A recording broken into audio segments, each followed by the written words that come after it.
Bonjour, je vous propose de voir comment trouver le cosinus ou le sinus d'un angle en vous appuyant sur les valeurs de référence vues précédemment. Si vous cherchez le cosinus de 27π sur 6, 27π sur 6 étant difficile à positionner sur le cercle, il va falloir enlever les tours en trop. Je vous rappelle qu'un tour, c'est 2π, et comme on travaille avec des multiples de π sur 6, on va les enlever par 12, puisque 12π sur 6, c'est 2π. Au départ, on a 27π sur 6. Si on en enlève 12, on en aura 15, et encore 12, 3. Avec 3π sur 6, on est bien dans les valeurs habituelles, on est sur 0π, donc on va pouvoir déterminer son cosinus. Pour la rédaction, il faut mettre en évidence 3π sur 6 et le nombre de tours supplémentaires. 27π sur 6, c'est 3π sur 6, plus 24π sur 6. 24π sur 6, c'est 2 fois 12π sur 6. Pourquoi on précise ça? Parce que le but, c'est de montrer qu'on a fait 2 tours de plus. Le cosinus de 27π sur 6, c'est donc π sur 2 plus 2 fois 2π. Les tours supplémentaires n'ayant pas d'influence sur le cosinus, car il est de période 2π. Le cosinus de 27π sur 6 vaut donc cosinus π sur 2. Π sur 2 est ici. Son cosinus vaut 0. On a donc trouvé le résultat cherché. Pour sinus 31π sur 4, on applique la même méthode. Il faut enlever les tours en trop. Puisqu'on travaille avec des π sur 4, 2π c'est 8π sur 4. On enlève les 8π sur 4 à 31, donc 23π sur 4, 15, 7π sur 4. 7 étant plus grand que 4, on continue.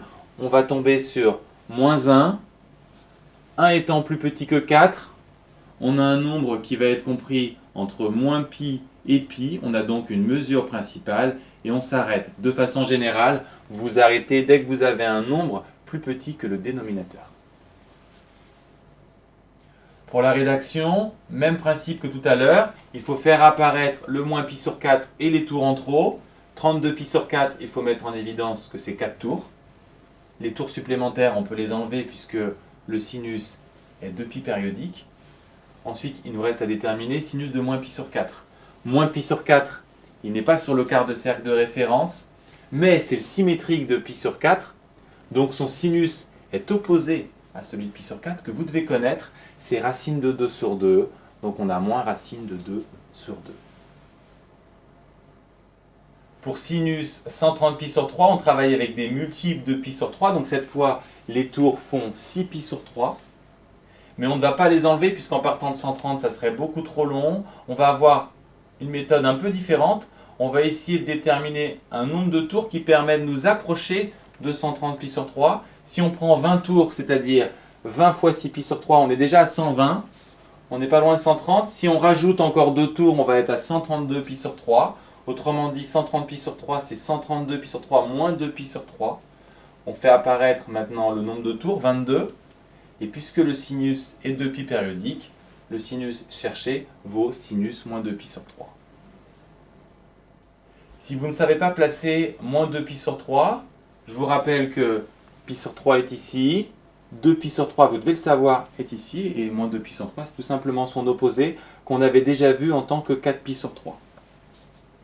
Le sinus de moins 2π sur 3 est clairement opposé au sinus de π sur 3, et vous devez le savoir, le sinus de π sur 3, il vaut racine de 3 sur 2, d'où le sinus cherché. Cosinus de 12 419π sur 6, on va laisser tomber le calcul mental pour prendre la calculatrice. Multiple de π sur 6, donc on va travailler avec des tours qui feront 12π sur 6. Combien de tours contiennent 12 419π sur 6? Pour le savoir, on fait la division. On trouve à peu près 1035 tours. 1035 fois 12 à la calculatrice, vous allez trouver 12 420, d'où le moins π sur 6 ici. On enlève les 1035 tours grâce à la périodicité. Donc le cosinus cherché vaut cosinus de moins π sur 6, qui est symétrique de π sur 6. Les cosinus sont égaux. Cosinus π sur 6, c'est racine de 3 sur 2.